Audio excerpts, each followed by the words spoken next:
వీళ్ళందరిపైన ఆస్తులపైన భౌతిక దాడులు, అదేవిధంగా రకరకాల ఈరోజు దాడులు గురవడం చూస్తూ ఉన్నాము.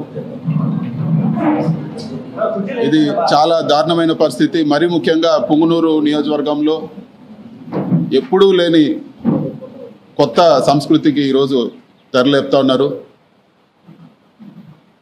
జేసీబీలు, ఎక్స్కవేటర్లు తీసుకొచ్చి పేదోళ్ళు వాళ్ళు కష్టపడి వాళ్ళ జీవితాంతం సంపాదించి చిన్న చిన్న ఇల్లులు, చిన్న సింగిల్ బెడ్రూమ్ ఇల్లు, చిన్న ఇల్లులు కూడా అవన్నీ కూడా జేసీబీలతో కూల్చేయడము, వాళ్ళ ఆస్తులన్నీ కూడా ధ్వంసం చేయడము, ఎక్కడో ఫ్యాక్షన్ నియోజకవర్గాల్లో చేసినట్లు చెట్లు, మామిడి చెట్లు అన్నీ కూడా వందలాది మామిడి చెట్లు కాపుకొచ్చిన మామిడి చెట్లన్నీ కూడా నరికేయడము. ఈరోజు పుంగనూరు నియోజకవర్గంలో కానీ కోడూరు నియోజకవర్గంలో కానీ ఇవన్నీ కూడా ఒక మంచి సంస్కృతి కాదని చెప్పి కూడా నేను తెలియజేస్తా ఉన్నాను.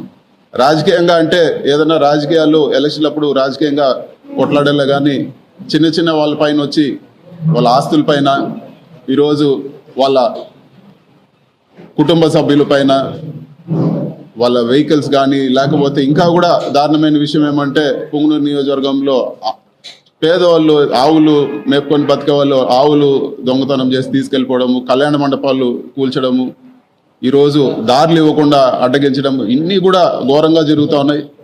వీటన్నిటిని కూడా ఈరోజు పరామర్శించేదానికి పోదామంటే కూడా ఈరోజు పోలీసుల పైన ఒత్తిడి తీసుకొచ్చి హౌస్ అరెస్ట్ చేయడం జరిగింది. ఒక ఎంపీగా నా నియోజకవర్గంలో తిరగడానికి కూడా ఈరోజు నా నియోజకవర్గ ప్రజల్ని కలవడానికి కూడా ఈరోజు రెస్ట్రిక్షన్స్ పెట్టి తిరగనీయకుండా, ఇది వరకు షెడ్యూల్ పెట్టుకుంటే పోలీసు వారు ఇంకొన్ని రోజులు పోనీయండి సార్, ఎలక్షన్ అయింది ఇప్పుడే కొన్ని రోజులు పోనీయండి అని, మరి ఈరోజు కూడా హౌస్ అరెస్ట్ చేసి ఆపాల్సిన అవసరం ఏముందని చెప్పి కూడా నేను అడుగుతా ఉన్నాను. ఖచ్చితంగా ఇవన్నీ కూడా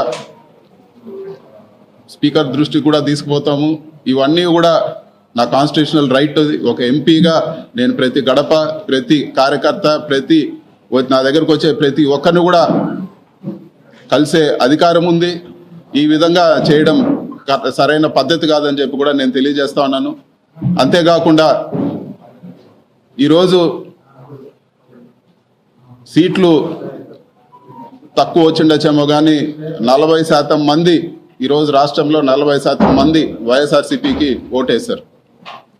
అంటే ఈ 40% మందిని రాష్ట్రం నుంచి పంపించేస్తారా? ఈ 40% మంది ఓటేసిన వాళ్ళందరిపైన మీరు దాడులు చేస్తారని చెప్పి కూడా నేను అడుగుతాను. ఇది సరైన పద్ధతి కాదు, ఇది సరైన పద్ధతి కాదు.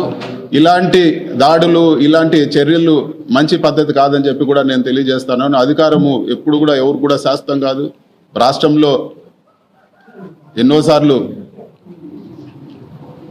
పార్టీలు వచ్చినాయి పోయినాయి, కానీ ఇలాంటి సంస్కృతి రాష్ట్ర వ్యాప్తంగా ఇది ఒక కొత్త ఒరవడికి తెరలేపారు. ఇది మంచి పద్ధతి కాదని చెప్పి కూడా నేను తెలియజేస్తున్నాను. ఖచ్చితంగా క్యాడర్కు, వైఎస్ఆర్సీపీ నాయకులు అందరూ కూడా చెప్పేది ఏమంటే ఖచ్చితంగా ఈ ప్రతి ఒక్క కార్యకర్తకు అండగా ఉంటాము. సాయశక్తుల ఏ ఇబ్బంది వచ్చినా కూడా ప్రతి ఒక్కరు కూడా అండగా ఉంటామని చెప్పి కూడా ఈరోజు మీడియా ముఖంగా నేను తెలియజేస్తున్నాను.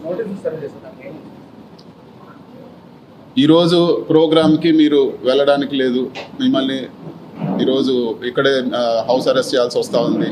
మీరు మళ్ళీ కూడా మాకు ఇన్ఫామ్ చేయండి, మళ్ళీ కూడా మేము ఇది చేస్తామని చెప్పి ఇదివరకే నేను ఇన్ఫామ్ చేసి వచ్చాను. మళ్ళీ ఎందుకు చేశారని చెప్పి కూడా నేను అడగడం జరిగింది. విత్ ప్రొటెస్ట్ కూడా సైన్ చేసి ఇవ్వడం జరిగింది. కేవలం ప్రజలకు దూరం చేయలేని కక్షతో ఈ విధంగా వ్యవహరిస్తున్నారు అనుకోవచ్చు. ఈరోజు చెట్లు నరికేస్తారు, ఈరోజు ఇల్లులు కూల్చేస్తారు. సో ఒక ప్రజాప్రతినిధిగా నేను అక్కడ పోయి ఆ ఇల్లులు కూల్చింది కానీ ఆ చెట్లు నరికించింది వాళ్ళు పరామర్శిస్తే రాష్ట్ర వ్యాప్తంగా ఈరోజు అందరు కూడా తెలిసే పరిస్థితి ఉంది. ఇవన్నీ కప్పిపుచ్చడానికే ఈరోజు మమ్మల్ని నియోజకవర్గంలో తిరగనీయకుండా చేస్తూ ఉన్నారు. ఇంకా అదేవిధంగా ఈరోజు ఎంపీటీసీలు, అదేవిధంగా మిగతా ఉండే సర్పంచులు కానీ ప్రజాప్రతినిధులు, చిన్న చిన్న ప్రజాప్రతినిధులు అందరినీ కూడా బెదిరించి పార్టీ మారమనో, లేకపోతే వాళ్ళని ఒత్తిడి చేసో, లేకపోతే రిజైన్ చేయమనో రకరకాలు ఇవన్నీ చేస్తూ ఉన్నారు. ఇవన్నీ కూడా వాళ్ళకు ఒక ఓదార్పుగా కూడా వెళ్ళకూడదు అని చెప్పి ఒక కుట్రలో భాగంగానే ఈరోజు అధికారులపైన ఒత్తిడి తీసుకొచ్చి ఈరోజు గృహ నిర్బంధం చేయడం జరిగింది. పర్టికులర్గా పొంగనూరు నియోజకవర్గం సంబంధించి కౌన్సిలర్లకు సంబంధించి ఒత్తిడి తీసుకొచ్చి మరి పార్టీ మార్పిస్తూ ఉన్నారు, భౌతిక దాడులు చేస్తారు. ఏ విధంగా చూడొచ్చు? ఇది ఒకటి, ఎప్పుడు కూడా ఒక 4 నాయకులు ఉన్నా 4 నాయకులు పోయినా పెద్ద తేడా పడదు. ప్రజల్లో ఈరోజు వేయాలనుకుంటే ఖచ్చితంగా ఆ పార్టీ గెలుస్తుంది. సో వీళ్ళు అనుకున్నట్లు ఏదో ఒక నలుగురిని ఒత్తిడి చేసో ప్రలోభాలు పెట్టో బెదిరించో నలుగురిని పార్టీ మార్చినంత మాత్రాన ఒరిగేది ఏం లేదు. ఈ నలుగురు కాకపోతే ఇంకొక నలుగురిని డెవలప్ చేస్తాం. ఇది వరకు 23 ఎమ్మెల్యేలు తీసుకుపోయి మళ్ళీ వైఎస్ఆర్ కాంగ్రెస్ పార్టీ అధికారంలోకి రావడం జరిగింది. ఆ 23 నియోజకవర్గాలు కూడా గెలవడం జరిగింది. ఇవన్నీ పెద్ద విషయం కాదు. ముఖ్యంగా ఈరోజు చాలా దాడులు జరుగుతున్నాయి. ఇల్లులు కూల్చడం ఇవన్నీ కూడా ఎప్పుడు లేదు. పొంగునూరు చరిత్రలో ఇల్లులు కూల్చడం అనేది ఎప్పుడు లేదు. పొంగునూరుకి ఇన్వెస్ట్మెంట్ వచ్చింది. బస్సుల ఫ్యాక్టరీ ఈరోజు జర్మనీ వాళ్ళు పెట్టడానికి వచ్చారు. ఈరోజు వాళ్ళు సందిగ్ధంలో పడ్డారు. పొంగునూరుకు నష్టమా లాభమా ప్రజలు ఆలోచించుకోవాలని చెప్పి కూడా నేను కోరుతాను. ఇన్ని గొడవలు జరుగుతూ ఉండి ఫ్యాక్టరీ వెళ్ళిపోతే ఇంకెవరైనా పెట్టుబడులు పెడతారా పొంగునూరులో? ఈరోజు వాళ్ళు వచ్చి శంకుస్థాపనకు వచ్చి పూజ చేసి అన్నీ పోయి ఈరోజు వాళ్ళు ఒక సందిగ్ధంలో పడ్డారంటే ఈరోజు ఎంత దారుణంగా ఉందో పరిస్థితి అర్థం చేసుకోవాలని చెప్పి కూడా నేను